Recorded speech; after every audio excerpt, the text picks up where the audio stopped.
All praises to the Most High God of Abraham, Isaac, and Jacob, and peace to everyone joining me on the program. This is the Fountain of Israel's Bible Studies program, and as always, it's an honor for me to stand before you on the Lord's holy Shabbat.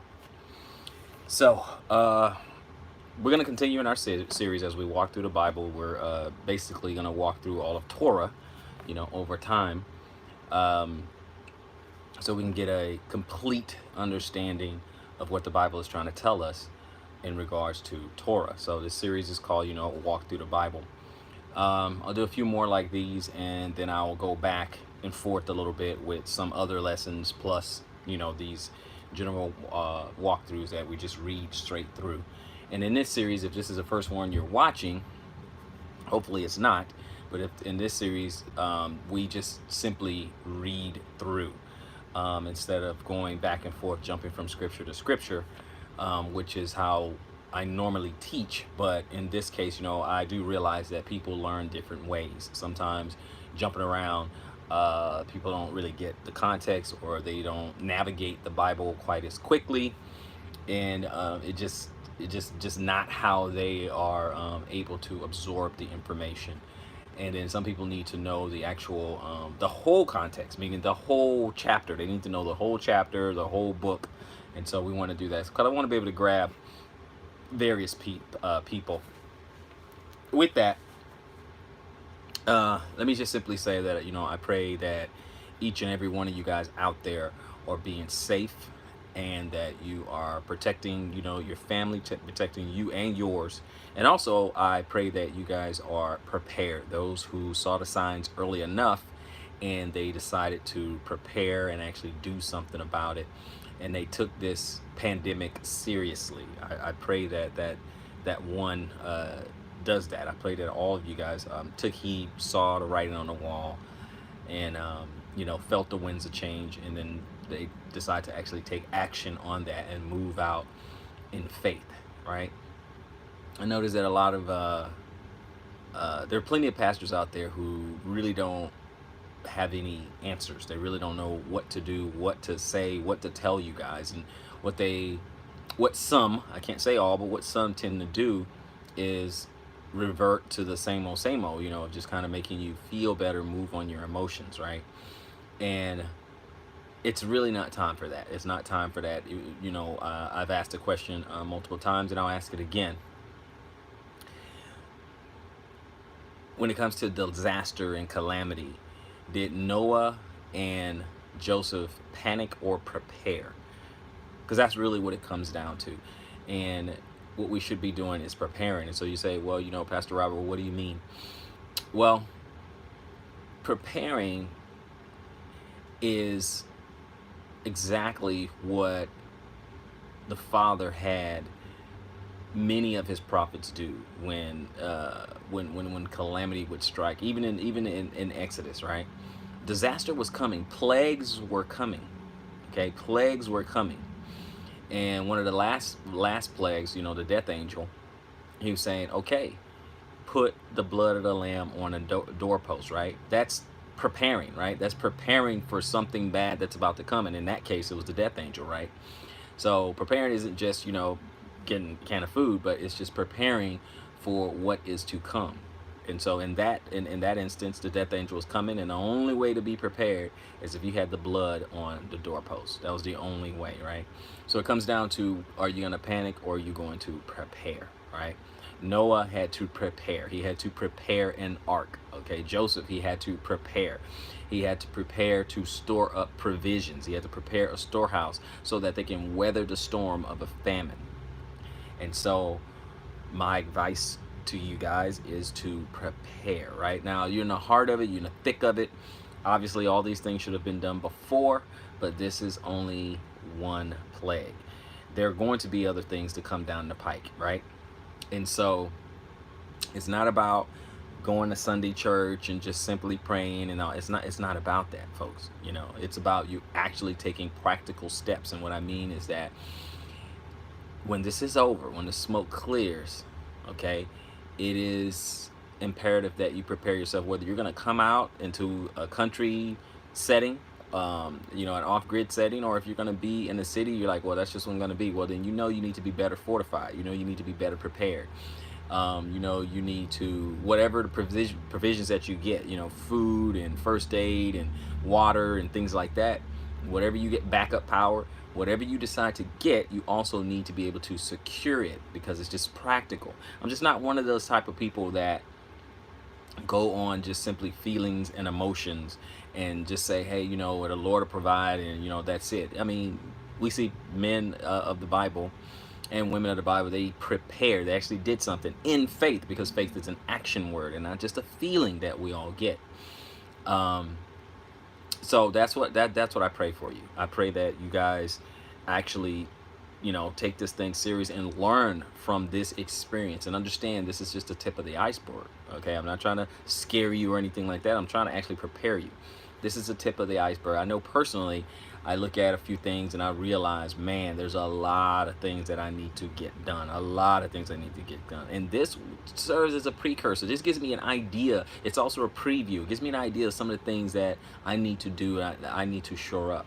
So many of you, if you're able to switch careers, just, you know, in order to get out, because you feel like you can better help your family if you actually, you know, come out of her and leave the major cities, or if you decide you're going to stay in a city, make sure that you're able to secure all the things that you have, because when desperation kicks in, people are going to try to take what you have. And morally, there, it's like the Bible said, and the love of many shall wax cold. And in that time, okay, in a time of desperation, then they're going to feel morally justified. Okay, it's going to be survival of the fittest. It's going to be, well, you know, a lot of people who you would think are morally upstanding, they're going to be like, well, you know, Lord will understand, I gotta eat, I gotta feed my kids, and things like that, right?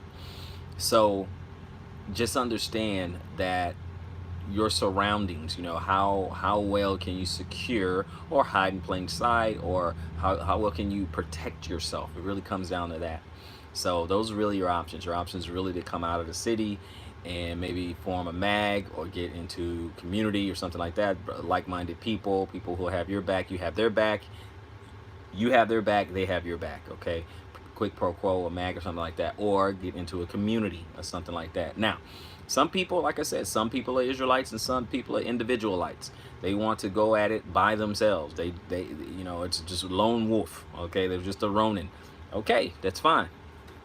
Just be able to protect yourself. Okay, so that's, you know, I'm done with my opening monologue. We're going to go ahead and jump right into Genesis, or better, sheet 24, Genesis 24. Then we're going to read through, right? So what we do, as we have done in all the last number of lessons that we've done, is to walk through the Bible, is that we're going to go through the scriptures version. We're going to go through that version, and then to gain more understanding and context, we'll go through the King James and pick out some words and get some definitions as we go into, you know, a little bit of a deep dive, right? So those are the resources that we're going to use this time. I'm going to start in 24 verse 1. Okay. And Abraham was old, advanced in years, and Yahweh had blessed Abraham in every way. And Abraham said to the oldest servant of his house, who ruled over all that he had, please put your hand under my thigh, so that I'll make you swear by Yahweh, the Elohim of the heavens and Elohim of the earth, that you do not take a wife for my son from the daughters of the Canaanites among whom I dwell, but to go to my land and to my relatives and take a wife for my son Yishak. And the servant said unto him, what if the woman refuses to follow me to this land? Do I then take your son back to the land from which you came? And Abraham said unto him, beware lest you take my son back there. Yahweh Elohim of the heavens, who took me from my father's house and from the land of my relatives, and who spoke to me and swore to me, saying, to your seed I give this land. He sends his messenger before you, and ye shall take a wife for my son from there. And if the woman refuses to follow you, then you shall be released from this oath. Only do not take my son back there. Then the servant put his hand under the thigh of Abraham his master, and swore to him concerning this matter. And the servant took 10 of his master's camels and left, for all his master's good gifts were in his hand. And he arose and went to Aram Naharim, to the city of Nahor. And he made his camels kneel down outside of the city by a fountain of water at evening time, the time when women go out to draw water. And he said, Yahweh Elohim of my master Abraham, please cause her to meet me before this day and show loving commitment to my master Abraham. See, I am standing here by the fountain of water, and the daughters of the men of the city are coming out to draw water. Now, let it be that the young woman to whom I say, please let down your jar to let me drink, and she says, drink and let me water your camels too. Let her be the one whom ye have appointed for your servant Yishak. And let me know by this that ye have shown loving commitment to my master. And it came to be before he had ended speaking that see Ribkah, who was born to Bethuel, son of Milcah, the son of Nahor, Abraham's brother, came out with her jar on her shoulder. And the young woman was very good looking, a maiden, no man having known her. And she went down to the fountain, filled her jar, and came up. And the servant ran to meet her and said, please let me drink a little water from your jar. And she said, drink, my master. And she hurried and let her jar down to her hand and gave him a drink. And when she had finished giving him a drink, she said, let me draw water for your camels too, until they have finished drinking. And she hurried and emptied her jar into the trough, ran back to the fountain to draw water, and drew for all his camels. And watching her, the man remained silent in order to know whether Yahweh had prospered his way or not. And it came to be when the camels had finished drinking that the man took a golden nose ring weighing half a shekel and 2 bracelets for her wrists weighing 10 shekels of gold, and said, whose daughter are you? Please inform me. Is there room in your father's house for us to spend the night? And she said to him, I am the daughter of Bethuel, Milcah's son, whom she bore to Nahor. And she said to him, we have both straw and fodder enough and room to spend the night. And the man bowed down his head and worshiped Yahweh. And he said, blessed be Yahweh, Elohim of my master Abraham, who has not forsaken his loving commitment and his truth toward my master. As for me being on the way, Yahweh led me to the house of my master's brother. Then the young woman ran and informed those of her mother's house these matters. And Ribkah had a brother whose name was Laban. And Laban ran out to the man to the fountain. And it came to be when he saw the nose ring and the bracelets of his sister's wrists, and when he heard the words of his sister Ribkah saying, thus the man spoke to me, that he went to the man and saw him standing by the camels at the fountain, and said, come in, O blessed of Yahweh, why did you stand outside? I myself have prepared the house and a place for the camels. So the man came into the house while he unloaded the camels and provided straw and fodder for the camels and water to wash his feet and the feet of the men who were with him, and set forth before him to eat. But he said, let me not eat until I have spoken my words. And he said, speak on. And he said, I am Abraham's servant, and Yahweh has blessed my master exceedingly, and he had become great. And he has given him flocks and herds and silver and gold and male and female servants and camels and donkeys. And Sarah, my master's wife, bore a son to my master when she was old. And he has given to him all that he has. And my master made me swear, saying, do not take a wife for my son from the daughters of Canaanites in whose land I dwell, but go to my father's house and to my relatives and take a wife for my son. And I said to my master, what if the woman does not follow me? But he said to me, Yahweh before whom I walk sends his messengers with you, and shall prosper your way, and ye shall take a wife for my son from my relatives and from my father's house. Then when ye go to my relatives, ye are to be released from this oath. And if they do not give her to you, then you are released from my oath. And this day I came to the fountain and said, Yahweh, Elohim of my master Abraham, please, if ye are prospering the way in which I am going. See, I am standing by the fountain of water, and when the young woman comes out to draw water, and I say to her, please give me a little water before your jar to drink. And she says to me, drink and let me draw for my camels too. Let her be the woman whom Yahweh has appointed for my master's son. I had not yet ended speaking in my heart. Then see, Ribkah was coming out with her jar on her shoulder, and she went down to the fountain and drew water and said to me, please let me drink. And she buried And she hurried, I'm sorry, and she hurried and let her jar down from her shoulder and said, drink, and let me water your camels too. So I drank, and she watered my camels too. And I said to her, and I asked her and said, whose daughter are you? And she said, the daughter of Bethuel, Nahor's son, whom Milcah bore to him. Then I put the nose ring on her nose and the bracelets on her wrists. And I bowed my head and worshiped Yahweh and blessed Yahweh, Elohim of my master Abraham, who had led me in the true way to take the daughter of my master's brothers for his son. And now, if you are going to show loving commitment and truth to my master, let me know. And if not, let me know, so that I turn to the right or to the left. And Laban answered Bethuel too and said, the matter comes from Yahweh. We are not able to speak to you either evil or good. See, Rivkah is before you. Take her and go, and let her be your master's son's wife, as Yahweh has spoken. And it came to be, when Abraham's servant heard their words, that he bowed himself toward the earth before Yahweh. And the servants brought out ornaments of silver and ornaments of gold and garments and gave them to Rivkah. He also gave costly gifts to her brother and to her mother. And he and the men who were there with him ate and drank and spent the night. When they arose in the morning, he said, let me go to my master. But her brother and her mother said, let the young woman stay with us a few days, at least 10, then you go. And he said unto him, do not delay me, since Yahweh has prospered my way. Let me go, so that I may go to my master. And they said, let us call the young woman and ask her. So they called Rivkah and said to her, are you going with this man? And she said, I shall go. So they let go Rivkah, their sister, and her nurse, and Abraham's servant, and his men.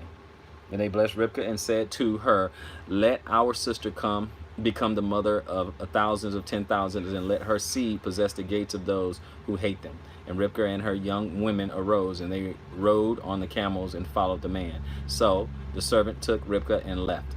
And Yishak came from the way of Beerah and Lahai Roi, for he dwelt in the south.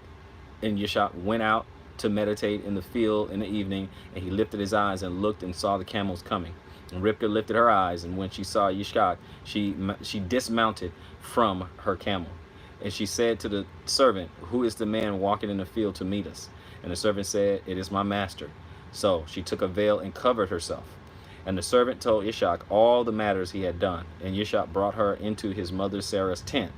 And he took Rivkah, and she became his wife. And he loved her. Thus Yishak was comforted after his mother's death. Okay, so we got Isaac, and it says, in the Hebrew is Yishak, or Isaac. And he was comforted, he finally got a wife. Okay, so we're going to look at a couple things. There's a few things I wanted to interject, but when I do the first reading, I just want to go straight through. But sometimes, old habits. But I managed to get through without interjecting. So there's a few things that I did want to interject, and I will do it as we go through the King James a little bit. Not really used to reading the scriptures that much, but we are going to get through it. We can definitely get through it. So I'm going to look at the King James a little bit, and I may skip around a little bit, but I just wanted to, kind of interject a few things here and there. Okay, so Genesis 24. Oh, let me know, guys. Do me a big favor. Put a 100 in the description or in your chat, just to let me know that you can actually hear me. Just type 100 in there and let me know that you can actually hear me.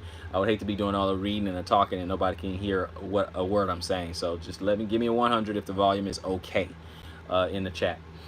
Okay, so Genesis 24 and 1. Again, I may skip around just so you guys know, but I'm 24 and 1. This time I'm in the King James. Okay, so Julio Gonzalez, thank you. Shalom, Shabbat shalom. Okay. And Abraham was old and well stricken in age. The Lord had blessed Abraham in all things. And Abraham said unto his eldest servant of his house that ruled over all that he had, put, I pray thee, thy hand under my thigh. And I will make thee swear by the Lord, the God of heaven and the God of the earth, that thou shalt not take a wife unto my son of the daughters of the Canaanites among whom I dwell. He said, I don't want my son to have a daughter from here, okay? Because it's all about, bringing up righteous seed, right? So picking a wife is crucially important, okay? We've all been in relationships, and we realize, hey, that was a bad pick, right? So we've all been in those relationships. The quality of your life and the quality of your seed is really going to depend on whom you pick to marry, Okay. Now, yeah, it's primarily the men, but we're going to see in here that women, they have a choice too. Okay. You definitely have a choice as well. So you want to keep that in mind. 4. But thou shalt go unto my country and to my kindred, and take a wife unto my son Isaac. And the servant said unto him, peradventure the woman will not be willing to follow me unto the land. Now, peradventure is, perhaps, maybe, that's peradventure. Must I needs bring the son again unto the land from whence thou camest? And Abraham said unto him, beware thou that thou bring not my son thither again. No, not here. No, not here. No, we're not going to do that. So he didn't want that to happen. All right. 7. The Lord God of heaven, which took me from my father's house and from the land of my kindred, and which spake unto me, that swear unto me, saying, unto thy seed will I give this land, he shall send his angel before thee, and thou shalt take a wife unto my son from thence. He said, don't worry, the angel is going to be ahead of you. You'll prosper. It'll be okay. The Lord got you. Okay. And if the woman will not be willing to follow thee, women, you have a choice. What if she didn't want to marry? What if she didn't want to come? Okay, so you do have a choice. Okay, then thou shalt be clear from my oath. Only bring not my son thither again. Not here again. Okay, not here. Okay, not here. Don't bring my son here for that. Okay, but women, you do have a choice, and you'll see that again. And the servant put his hand under the thigh of Abraham, his master, and sware unto him concerning this matter. And the servant took 10 camels, and the camels of his master, and departed. For all of the goods of his master were in his hand. And he arose and went to Mesopotamia, unto the city of Nahor. Okay. And he made his camels to kneel down without the city, or outside the city, by a well of water at the time of the evening, even the time that women go out to draw water. Okay, and he said, O Lord God, my master, the God of my master Abraham, I pray thee, and send me good speed this day, and show kindness unto my master Abraham. Behold, I stand here by the well of water, and daughters of men of the city come out to draw water. And we notice that the servant had the utmost respect for his master. He was praying for Abraham. He was praying to God for Abraham, and he wanted success. He wanted success in this, and so that's how he prayed. So we look at a lot of reverence there. Like I said, there are Israelites and there are individualites, and anyway, I don't want to get into that. Okay, I don't want to get into that. Okay, so I know there were no Israelites at this time, because you'll get some trolls in the comment section and stuff like that. But anyway, I was just trying to make a point. So, behold, I stand here by the well of water, and the daughters of men of the city come out to draw water. And let it come to pass that if the damsel to whom I shall say, let down thy pitcher, I pray thee that I may drink, and she may say, drink, and I will give thy camels drink also, let the same be she that thou hast appointed for thy servant Isaac, and thereby shall I know that thou hast showed kindness unto my master. Now, there's another thing I want to point out, is that you can see arranged marriages, right? So Abraham was the one who sent the servant out to find a wife for his son Isaac, right? So there was a time where arranged marriages, right? There was a time where that is like a normal thing. It could be a normal thing today, but hey, we live in American society. We don't have that type of culture anymore. I'm not saying that you can't do it. You can do it. One Israelite family can make an agreement with another Israelite family, or if you live in community, boom, there you go, arranged marriages. So it's not like it's impossible. It's hard to do. It's not barbaric. It's not archaic. But coming up in American society, we start to feel like, hey, it's all about Roman antics, or being romanced, right? It's about that, but my heart, this and that. And then we automatically think, because there's a cultural bias, American cultural bias, that we think that automatically someone in arranged marriage is oppressed, right? Well, first of all, we got like 99% romance-based, marriages, right? And how are they working out? How's the divorce rate? And all of this was just based on, hey, you like this person, ooh, what's your favorite color, let's go out, have dinner, stuff like that, right? So we have mostly that. So the numbers, they don't even compare, right? They don't even compare. I don't care, you can get married however you want, doesn't make me lose sleep. But what I'm saying is that when we look at a culture, a Bible culture, before we go and poo-poo it, we need to look at what we're doing. Okay, we need to look at, well, How are things going the way we are currently doing it, right? So we're currently doing it by we hook up with someone, see if we like them, see if we vibe with them, and that's it. Okay, but Abraham gets with Sarah, boom, they stay together. Isaac gets with Rebecca, it's arranged, they stay together, so on and so forth. There's a lot of different examples like that, and they just stayed together. That's just what they did, that's how it was. So it wasn't based on that, but like it says in the end of the chapter, hey, but he loved her, because it's a choice. It's more of a choice than a feeling. You want to know why? Because we've all been in relationships to where we don't feel that much in love. There are times where we don't feel love, but we have to choose to stay in the marriage. We have to choose that, because sometimes we don't feel those loving feelings, right? So let us continue.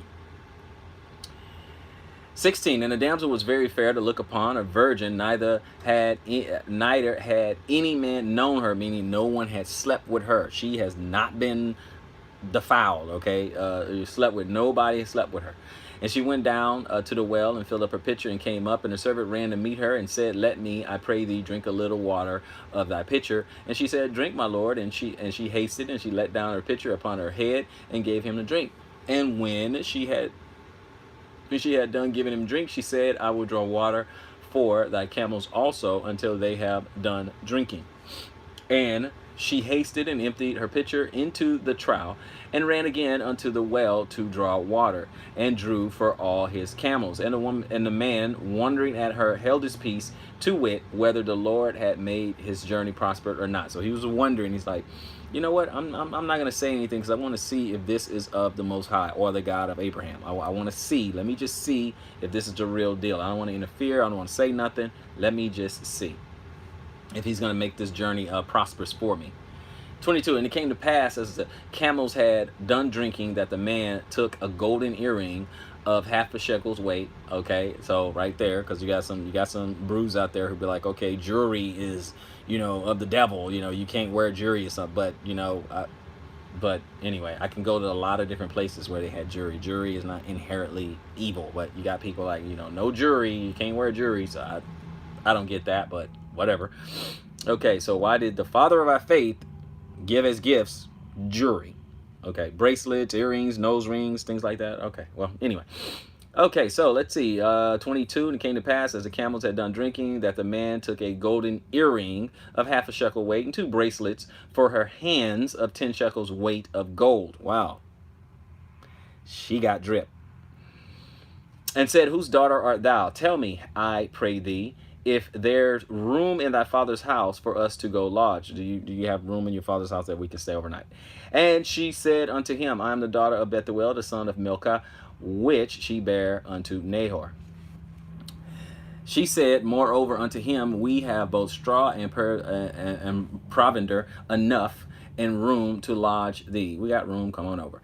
And the man bowed down his head and worshipped the Lord. And he said, blessed be the Lord of my master Abraham. See, he's giving respect to his master, okay, who had not left destitute my master of his mercy and of his truth. I, being in the way, the Lord led me to the house of my master's brethren. And the damsel ran and told them to her mother's house these things. And Rebekah had a brother, and his name was Laban. And Laban ran out unto the man unto the well.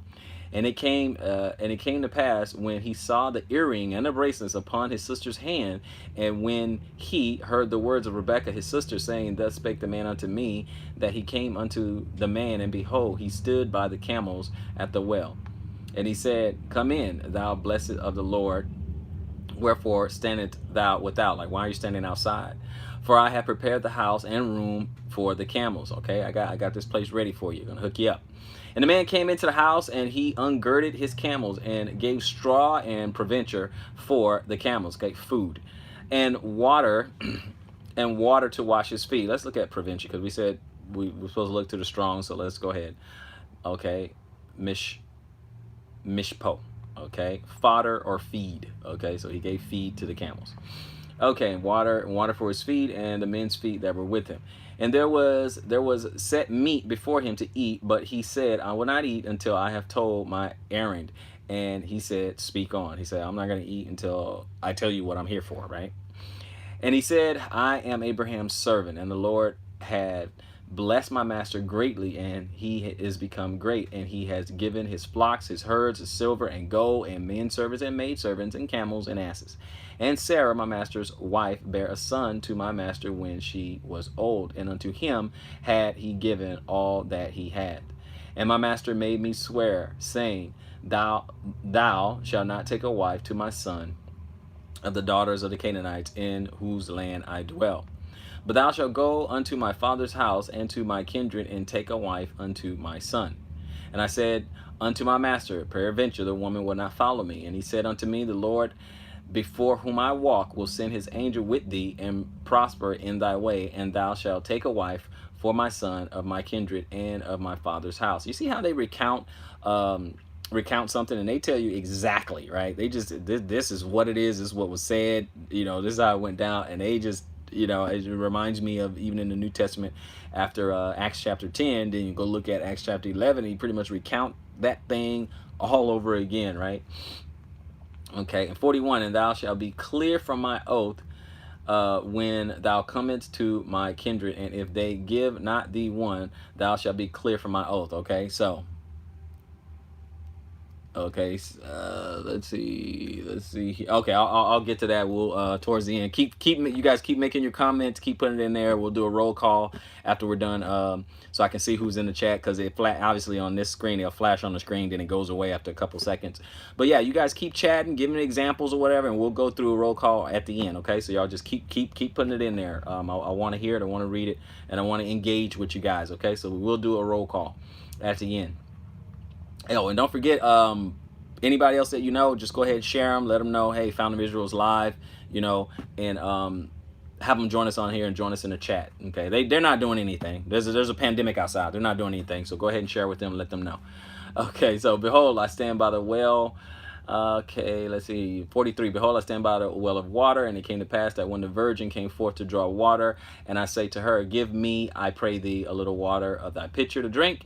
And she says to me, Both drink thou, and I will also draw for thy camels. Let the same be the woman whom the Lord had appointed out for my master's son. Now, let me just go ahead and say another thing, because I like to pick out certain things in here. Let me say another thing. I want you guys to understand, I did a lesson, and I think good old Hebrew hospitality or something. If you go in the archives, I want you to see how people have a particular hospitality, right? That's how the people of faith, how they did. They had a particular hospitality. This woman, perfect stranger. Okay, yeah, you can have some of my water, and I'll get some waters for the camel. And you got to understand, you had to draw water. It's not a tap, right? It's not a tap. You didn't just go turn on the faucet. So it was a big deal to water. And you know how much water a camel can consume? Okay, so it was a big deal. So keep that in mind. This hospitality was huge. Okay, not only will I give you water, I'm gonna go ahead and water your camels. And then from early on in this account, they had like 10 camels. Okay, or yeah, I think it said like 10 camels if we go back up. So it's kind of a big deal, and there's a lot of hospitality. Here, come on in. I got a place, where you can lay your head. I got room for your camels and all that. Kind of a big deal. And remember, to begin with, they're his people, but it's still a stranger, right? This is still, there's someone they don't know, right? So anyway, I just want you to understand the kind of hospitality. I know today you're gonna have the trolls, and they'll be like, "Oh my God, people are dangerous. You don't know people." And I understand. I get it. I'm just trying to point out what it was. Okay, so 45. And before I had done speaking in my heart, behold, Rebekah came forth with her pitcher on her shoulder, and let it down unto the well, and drew water. And I said unto her, Let me drink, I pray thee. And she made haste, and let down her pitcher from her shoulder, and said, Drink, and I will give thy camels drink also. So I drank, and she made the camels drink also. And I asked her, and said, Whose daughter art thou? And she said, The daughter of Bethuel, Nahor's son, whom Milcah bare unto him. And I put the earring upon her face, and the bracelets upon her hands. And I bowed down my head, and I worshiped the Lord, and blessed the Lord God of my master Abraham, which had led me in the right way to take my master brother's daughter unto his son. And now, if ye will deal kindly and truly with my master, tell me it, and if not, tell me, that I may turn to the left or to the right. Now I can just continue on my journey. Let me know if you guys are cool with this, and let me get your daughter. If you guys are good, then let me know now. If you're gonna deal kindly and maybe give Rebecca, so I can take her, and let her become my master's wife. Speaking of Isaac, then that's cool. But if you're not going to do it, okay, that's cool. Let me know so I can be on my way. Okay, that's what he means, where I can go to the left or the right. Okay, so either way, let me know. Okay, so let's see here. May turn to the left or the right. 50. And Laban and Bethuel answered and said, the thing proceeded from the Lord. We cannot speak unto thee good or bad. He said, it's really not up to us. I can't say, let's talk to Rebekah, And so he said, 51, behold, Rebekah is before thee. Take her and go, and let her be thy master's son's wife, and the Lord has spoken, as the Lord has spoken. And it came to pass that when Abraham's servant heard their words, he worshipped the Lord, bowing himself to the earth. And the servant brought forth jewels of silver and jewels of gold and raiment, and gave them to Rebekah. So gave her some gifts, right? Look at all these jewels. Gave her jewelry. For all those about, this jewelry's evil, look at her, she got earrings on, that's evil. Like, stop it. Gave it to Rebekah. And he gave also to her brother and to her mother's precious things. And they did eat and drink, and he and the men that were with him, and tarried all night. And they rose up in the morning, and he said, send me away unto my master. And her brother and her mother said, let the damsel abide with us a few days, at the least 10.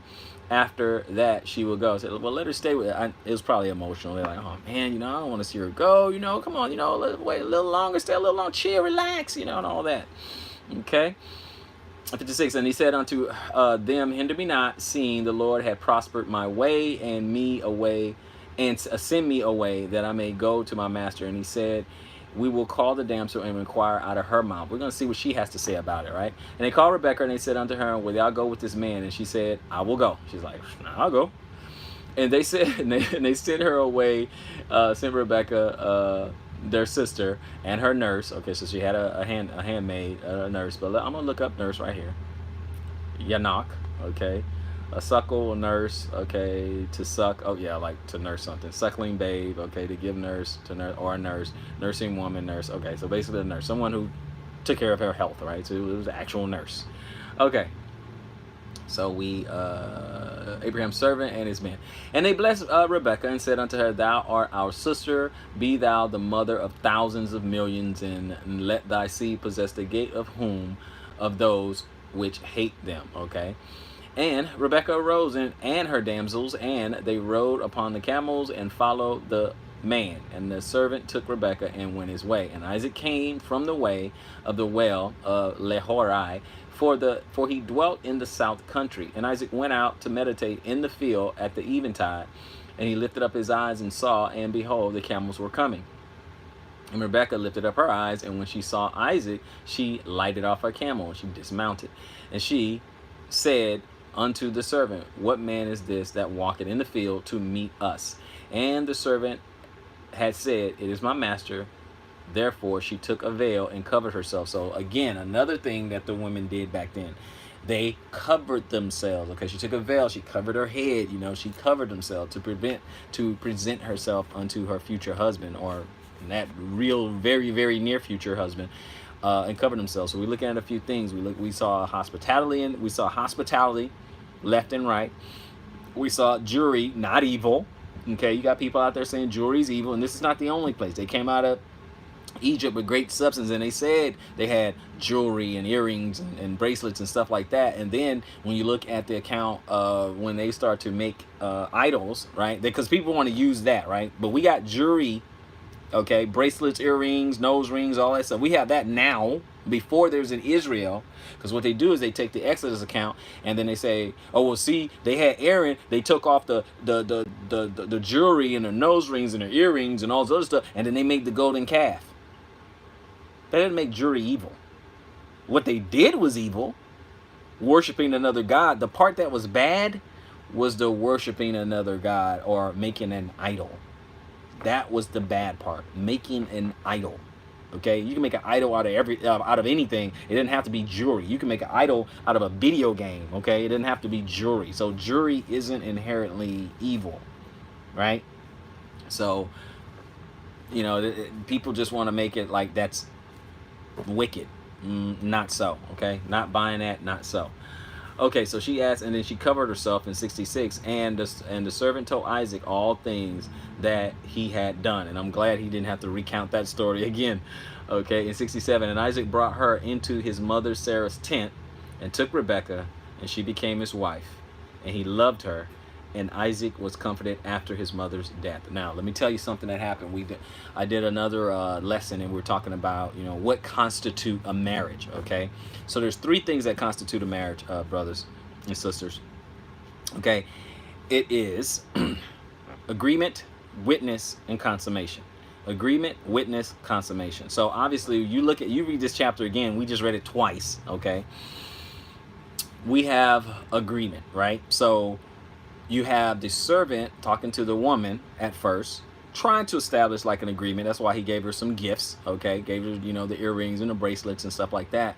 And then he went to their family, showing respect. I'm trying to show you the custom. Showing some respect. He goes to the family, talks to them, say, hey, look, this is what I'm here for. Basically, you know, I would like to take this young lady back to my master's house so that she can become the wife of my master's son, Isaac. You know, and of course he was saying that, you know, it was really, you know, his master Abraham and the Most High kind of guiding his steps and stuff like that. And they're like, look, we're not gonna get in the way of that. You know, if it's the Most High, hey, take her. You know, do what you got to do. You know, how we feel about it doesn't really even matter. Okay, so you're looking at these customs there, right? So they had an agreement. They still have an agreement, and they say, okay, well, let's ask her. Let's ask her. Okay, again, ladies, you do have a choice. So they say, okay, well, let's ask Rebekah. Let's ask her. And she's like, okay, I'll go. Agreement. Okay, and now since everybody is involved, there's your witness. Okay, it doesn't have to be this huge ceremony. Ceremony was added later. Okay, you can have a ceremony which is basically a feast in those days. When they had some kind of ceremony, it was just a feast. Prepared a whole lot of food, and we eat and celebrate and dance and all that stuff, right? But all that was added later. Witness, agreement, consummation. So you have the witness because everybody knows about the deal. Laban and everybody else and all the servants were there. They're witnesses to the agreement too, right? They know why they're there. And she agreed, right? Then she brings her back to Isaac. Obviously, Isaac agrees. He's like, okay, boom. Took her to his mother's tent, and they consummated. That is a biblical marriage, okay? Witness, agreement, consummation. Ceremony comes later. I mean, that came later on in line. You can have ceremony, that's fine. But that's what a biblical marriage is, okay? So, we got that part out of the way. We're going to go ahead and move to chapter 25. I think this is the first time we've only able to really do 2 chapters. I was hoping to get to chapter 26 today, but we'll see if time permits. So we are back to the scriptures, guys, and 25. And Abraham took another wife whose name was Keturah. Okay, so he got another wife. Now, Sarah, at this time, Sarah was already dead. But he took another wife, name was Keturah.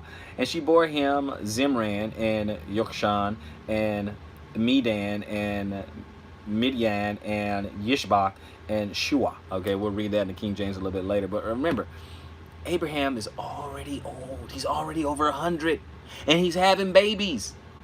Culturally. He's already over. Remember, he was what, 99 by the time he had Ishmael. He was like 85 years old, 87 years old. And then he had 13 years later, he has Isaac. Okay? Now, Sarah has passed by this time. And then he's married another person. And then he have more kids. He's already over 100. Hey, I'm just saying. All right, go Father Abraham. Go ahead. Father in more ways than one, right? So, and Yokshan brought forth Sheba and Dedan, and the sons of Dedan were Asherim and Letushim and Lehumim. And the sons of Midian were Ephah and Ephar and Hanak and Abidah and Eldaha, okay? And all these were the children of Keturah. Now Abraham gave all that he had to Ishak. But to the sons of the concubines whom Abraham had, here we go, the sons of the concubines that Abraham had. Okay, now Ishak was Isaac was the son of the promise. Okay, the son of the promise. But look at what he did for the others. Okay, and again, this is Keturah. He took another wife, and then he deferred and said, okay, concubine. Okay, let's get an understanding. But to the sons of the concubines who Abraham had, Abraham gave gifts while he was still living and sent them away from his son Ishak eastward to the land of the east. Okay, so he had other ones. He said, okay, but Isaac is the son of the promise, going through, Abraham, Isaac, Jacob, whatever. Okay, so even though he had other wives, he had other children and stuff like that, and he gave them gifts, right? He gave them a lot of gifts while he was alive, but when he died, okay, it was done. But the promises still passed through Isaac. They just kept going. And I told myself not to elaborate when I'm reading the scriptures, but it's a habit, guys. It's a habit. And these are all the years of Abraham's life which he lived, 175 years. 175 years, and he was still cranking out babies. 175 years. I'm not even a fraction of that. And I'm okay. So anyway, and Abraham breathed his last breath and died in a good old age, and aged and satisfied, and was gathered to his people. And his sons Ishak and Ishmael buried him in the cave of Machpelah, which is before Mamre, in the field of Ephraim, son of Sohar the Hittite. The field which Abraham purchased from the sons of Heth, which we read a couple of chapters back. There Abraham was buried with Sarah, his wife. And it came to be after the death of Abraham that Elohim blessed his son Ishak, and Ishak dwelt in Beer-lahai. And this is the genealogy of Ishmael, Abraham's son, whom Hagar, the Mizraim, Sarah's female servant, bore to Abraham. Okay, so again, Hagar was a wife. He was the female servant of Sarah. Okay, but she did become a wife. Okay, so these titles are interchangeable. They go back and forth. Okay, same thing, interchangeable. Okay, and these were the names of the sons of Ishmael by their names according to their generations. The firstborn of Ishmael, Nebaioth, then Kedar, and Abiel, and Mitsam, and Mishma, and Dumah, and Massa, Haddah, and Timah, Yachtor, Naphish, and Kedama. These were the sons of Ishmael, and these were their names by their towns and their settlements, 12 chiefs according to their tribes. 12, okay? So 12 again, just like Ishmael, just like Esau. And now you have, well, I'm sorry, I said Ishmael, but just like in Esau, okay? So you have these, I got to make this connection when I'm reading the Hebrew name and make the connection to the KJV name that we have there. So anyway, according to their tribes. And these were the years of the life of Ishmael, 37 years. Wow. And he breathed his last breath, and he died and was gathered unto his people. And they dwelt from Havilah as far as Shur, which is east of Mitzrayim, as ye go towards Ashur. He settled before all his brothers. And this is the genealogy of Ishak, Abraham's son. Abraham brought forth Ishak. And Ishak was 40 years old when he took Rivkah as wife, the daughter of Bethuel, the Aramean Padan Aram, the sister of Laban and the Armenian. And Ishak prayed to Yahweh for his wife because she was barren. And Yahweh answered his prayer, and Rivkah, his wife, conceived. And within her the children struggled together. And she said, if all is right, why am I this way? So she went to ask Yahweh. And Yahweh said to her, 2 nations are in your womb, and 2 people shall be separated from your body, and 1 people shall be stronger than the other, and the older serve the younger. And when the days were filled for her to give birth, and see, twins were in her womb. And the first came out red all over, like a hairy garment, so they called his name Esau. And afterwards his brother came out with him, hand holding on Esau's heel, so his name was called Yahob. And Ishak was 60 years old when she bore them. Wow, he 60 years old when she bore them. Wow. Okay, and the boys grew up, and so that's like 20 years, because they're saying he was 40 when she got Rebecca, and now he's 60 years old when so 20 years before they had the kids. So wow. Okay. And afterwards his brother came out. Okay, we read that one. 27. And the boys grew up, and Esau became a man knowing how to hunt, a man of the field, while Yahob was a complete man dwelling in tents. And Ishak loved Esau because he ate of his wild game, but Rivkah loved Yahob. And Yahob cooked the stew, and Esau came in from the field, and he was weary. And Esau saw to Yahob, please feed me with the same red stew, for I am weary. That is why his name was called Edom. But Jacob said, sell me your birthright today. And Esau said, look, am I going to die? So why should I have a birthright? Look, I am going to die. So why should I have a birthright? Then Jacob said, swear to me today. And he swore to him and sold his birthright to Jacob. And Jacob then gave Esau bread and stew and lentils. And he ate and drank and rose up and left. Then Esau despised his birthright. Okay. So this is 25. So we're going to look at this. And we got a lot of people that have particular doctrines out there, guys. Okay. So back when I was still in Sunday church, many Sundays ago, many years ago, I should say, many years ago. It's been over a decade. They didn't quite read the story the way it was. They kind of implied that Jacob or Jacob tricked Esau. And we read clearly he didn't trick him. He just asked him. He said, okay, oh yeah, I'll give it to you. Sell me your birthright. You know, that's it. So they struck a deal. Esau could have said no. Esau agreed to the deal. Okay, so to paint him as a trickster, and I understand that's how, you know, the narrative is and all that, but to paint him as a trickster is really not that fair. If I strike a deal with you, okay, and then you say, well, you know, bowl of food ain't worth it. Well, but that's Esau's call to make. Esau's supposed to make that call. It ain't worth it. You know what I'm saying? I mean, you know, he grew up knowing what the birthright's supposed to, the birthright, you know, the right of the firstborn, he should know. Okay, he should know. And yet he didn't care. He's like, man, I'm about to die anyway, so who cares? What the good is a birthright if I'm not going to be alive to either take advantage of it, right? So that's really was. He just didn't value it. Like I said, he despised his birthright, okay? So that's really what we got to understand, okay? So we'll go, what is this, 25? We'll do a little bit. So we just did two chapters this time. Let's just go a little bit, and then we'll get into a little roll call. Okay, then again, Abraham took a wife, and her name was Keturah. And she bare him Zimran and Jokshan and Medan and Midian and Ishbak and Shua. And Jokshan begat Sheba and Dedan, and the sons of Dedan were Asherim and Letushim and Leomim.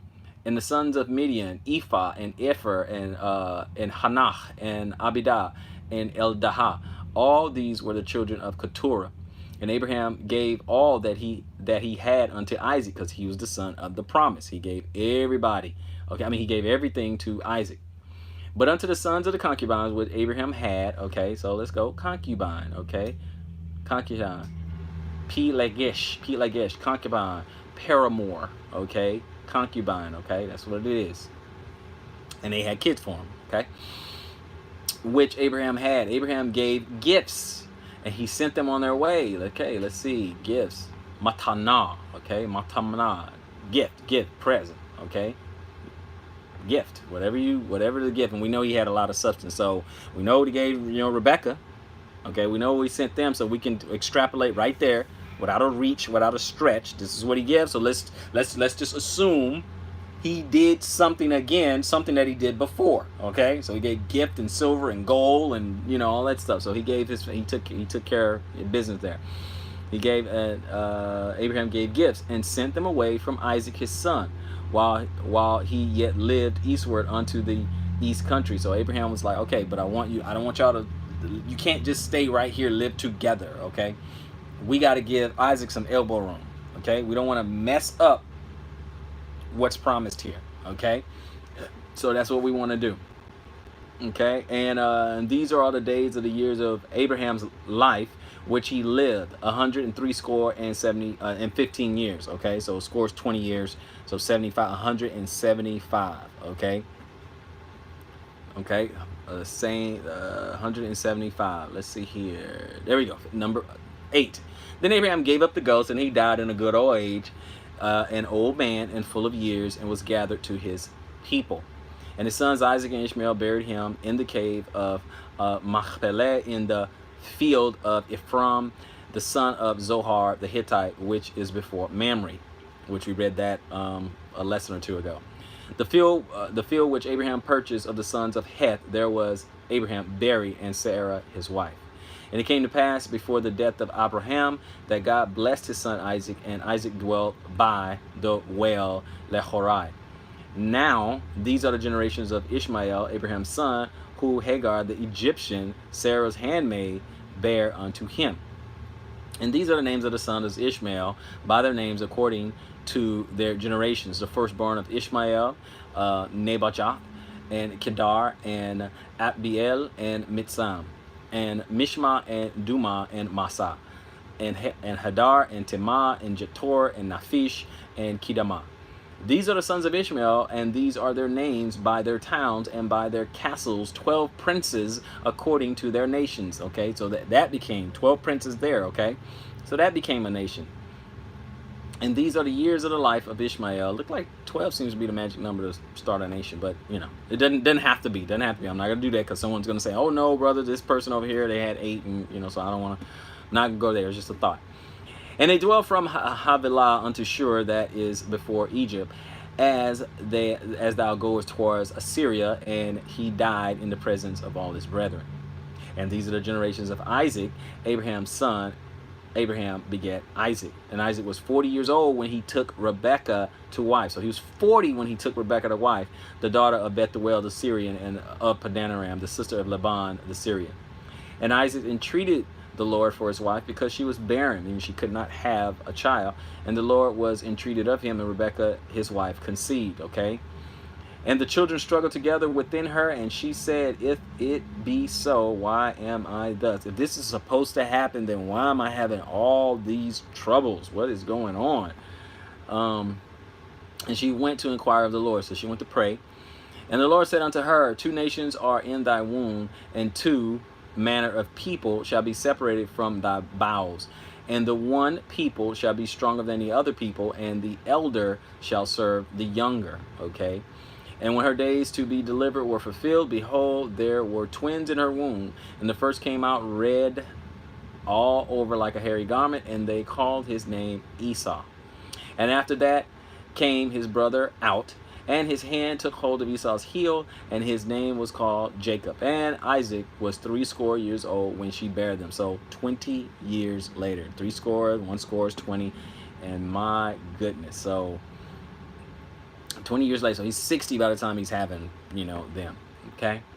So, and the boys grew, and Esau was a cunning hunter, a man of the field, and Jacob was a plain man, dwelling in tents. Okay, it said complete in the other one, so we're just gonna see Tom, perfect, complete, perfect, one who lacks nothing in physical strength, beauty, sound, wholesome. Wow. So Isaac was okay, they're saying Isaac was nice. Okay, he wasn't really lacking anything. He was nice. Okay, plain man dwelling in tents. 28. And Isaac loved Esau because he did eat of his venison, but Rebekah loved Jacob. And Jacob sought pottage, and Esau came from the field, and he was faint. And Esau said to Jacob, "Feed me, I pray thee, with the same red pottage, for I am faint, I'm starving." Therefore was his name called Edom. And Jacob said, "Sell me this day thy birthright." And Esau said, "Behold, I am at the point to die, and what profit shall this birthright do to me?" He said, "So what's the use? I don't care. You know what? I mean, whatever." And Jacob said, "Swear to me this day." And he sware unto him, and he sold his birthright unto Jacob. Then Jacob gave Esau bread and pottage of lentils, and he did eat and drink, and rose up and went his way. Thus Esau despised his birthright. So that's what we have to understand. He despised his birthright. What do you want? What do you want Jacob to do? If Esau despised his birthright, it was a deal struck. It wasn't a trick. He just asked him, okay, you know what you want to do? You know, I want the birthright. You know, if you're willing to sell it, that's what we'll do. Okay, so. That's what we have to remember, guys. You know, but people, they misteach this whole thing. So let's do a little roll call, guys. Y'all have any questions or anything, any comments or anything, go ahead and put it in the chat now. I'm going to go down the line and greet you guys. Let's take a look. Try my best to ignore any trolls. Okay, Julio Gonzalez, Shabbat Shalom. Shalom, how's it going? What's going on, brother Evan Davis? Good morning, Shabbat Shalom. Okay, so we got Evan Davis, Julio Jones. Brother Evan said, "I got one better than jury is evil. I was told I was once told that my Spider-Man comics were satanic because he didn't get his powers from God. Oh my goodness. Oh my goodness. Some people look. Some people get so super ultra holy. I mean, it's crazy. I mean, it's crazy. I mean, I admit I grew up on comics. You know, I'm not gonna lie. I grew up on comics, and I had a pretty rough life. Okay, and what I mean, and no exaggeration, there are people who know me, so I'm not gonna lie about it. There's people. I mean, I got aunts, uncles, sisters, people who I grew up with, so they can attest to it. But I've seen a lot. Okay, I've seen crack houses and prostitution going on, drug deals. I've seen people get gunned down less than 20 feet from me. Okay. The gun down shot, to Western Street. I've seen people get robbed. I've seen fights break out in seedy places, and stuff like that. It was crazy. I've seen it all. Okay, no, I don't want to say I've seen it all, but I've seen a whole lot. And comic books was a freaking escape. Okay, it was an escape. Now I know a lot of people, they're gonna be, oh, see brother, this and that. Okay, first of all, I'm talking decades and decades ago, but again, I can say they kept me out of trouble. Okay, it kept me out of trouble. I never once thought it was real. Never once bowed down or pay obeisance to a comic book or anything like that. It was just, it kept me out of trouble because, like I said, I had friends who were outside, doing stuff innocent. They playing basketball, playing, kickball or whatever, and that's fine. But other times they were robbing people or selling drugs or probably getting some young girl pregnant or something like that. So a lot of times it kept me out of that stuff. Okay, I mean, it just kept me out of that stuff. I mean, I had my fair share of doing dumb stuff, but when I wasn't doing dumb stuff, I was in a comic book. I'm drawing superheroes and I'm reading comics and all that. I'm doing stuff like that and doing very, very nerdy type stuff, okay? So, but you have people out there who just, I mean, everything is evil, okay? Everything. They don't have no other, nothing that they do. They eat, sleep, read the Bible, pray, and then that is it. Okay, there's nothing else going on, okay, in their life. I mean, but that's just people who try to be so extra, to try to be so over righteous or whatever. Okay, so you like Spider-Man, no big deal. You know what I'm saying? But some people, they will castigate you for that kind of stuff. Latrice Jones, Shabbat Shalom. Shabbat Shalom, okay? Good morning, okay. Aki D, okay? And not even a fourth of that. Oh, something I probably said. I'm not even. 170, exactly, 175. Yeah, I'm nowhere close. I'm like, man, 175, I mean, 25% of that? I mean, Latrice. So anyway, Latrice, thank you. So Aki Day, appreciate it. They're not even a fourth of that. Evan Davis, nobody is that hungry that they're gonna die. I think Esau just didn't care for the bird. Hey, I'm with you, brother. I'm with you. He just didn't care. That's how I was feeling. I'm like, man, dang, you that hungry, bro? I mean, dang. So he wasn't tricked out. He just didn't care. Okay, if your birthright meant that much to you, really gonna sell it for a meal? I mean, he just didn't care. That's all. I mean, that's all I see. He didn't care. Yahosef ben Israel, Shabbat Shalom, brother, Shabbat Shalom. Latrice Jones, she said, that's true. I was taught the same way. And then Evan Davis, he said, okay, if Esau despised his birthright, why did he get big mad then and wanted to kill Jacob? I mean, it was all his fault. Absolutely 100%. People keep saying, and I know we know that's in the next chapter, 26, 27 and all that, which we won't get to today. But yeah, they're like, he was tricked and he want to get revenge for what? And then they're like, well, Rebecca, was tricking Isaac and all that. Well, first of all, we know the birthright was going to going to Jacob anyway. Okay, because he had the right. Okay, he had the right. He bought the right. Okay, he had the right, but he bought the right too. And then when it was revealed, when we go to the next chapter and all that, when it's revealed, when Isaac say, oh, I was tricked, brother Jacob, and he's like, oh no, bless me also. But he never said, hey, how come he didn't go to, how come Esau didn't go to his mom or his father and say, look, I sold my birthright to my little brother. How come he didn't say that? He had plenty of time, plenty of chances to say that. He going in. Matter of fact, he went in there, Esau, he went in there to claim the birthright. He already know. He already know he sold. But he going in there to claim it anyway. So who's being dishonest here? But they always want to say that Jacob was being dishonest. It makes no sense to me. It makes no sense to me. Yeah. Yeah, you do got the holy rollers. And I mean, that's what I'm saying. You know, you gotta meet people where they are sometime. And if they are in something wicked, you get them out of it. Okay, you meet them where they are. Just like Paul said, you know, I become all things to all men. You know, let me meet you where you are. Okay, if you're a nerd and you're in computers and you know you're very into high tech things, you're into science and stuff. Okay, then I need to meet you there. Okay, if you're kind of geeky and you're into comic books and you know and animation and all that stuff, okay, and video games, let me meet you there. That's where you are. Okay, that's what I'm saying. You meet people where they are. Okay, it was a guy who one time he had baited me in. He was feigning ignorance, like he didn't really understand, you know, the Bible that much or whatever. Because I'm more the type where I'll just kind of ask questions. You know, I want to see where you are in the Bible. How deep are you in the Bible? You know, so I'm gonna ask questions. And there's one particular guy. He was just feigning ignorance, like, well, you know, I don't know, and this and that, and this and that. And then when I get to teaching, I get to start explaining some things. And I'm thinking, okay, well, let me go ahead and go to the milk. Okay, let me just go to milk first. Okay, easy stuff, simple stuff, or whatever.